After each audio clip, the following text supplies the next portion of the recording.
Osiris. Published by National Optical Astronomy Observatory. Author, Nefer, Weser. Hieroglyph. Osiris was the ancient Egyptian god of the dead, and the god of the resurrection into eternal life, ruler, protector, and judge of the deceased.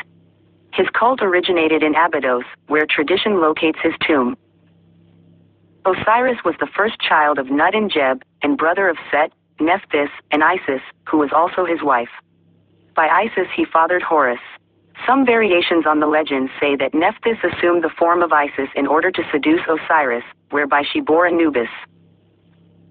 Osiris ruled the world of men after Ra left the world to rule the heavens. He was murdered by his brother Set, who later dismembered his body and scattered the remains.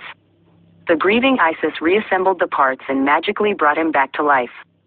Since he was the first living thing to die, he subsequently became the Lord of the Dead. His death was avenged by his son Horus, who defeated Set and cast him out into the western desert. The cult of Osiris persisted throughout Egyptian history. Funeral texts addressed numerous prayers and spells in hopes of securing his blessing upon entering the afterlife, e.g., the hymns in the Egyptian Book of the Dead are primarily addressed to Osiris.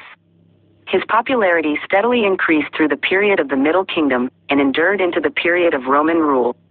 The Ptolemaic rulers of Egypt during Roman times continued his cult, even to affecting the traditional clothing of the pharaohs and making offerings to him in the temples. The tale of Isis and Osiris is one of the enduring classics of Egyptian mythology, embracing many themes that were to reappear in countless stories throughout the ancient world.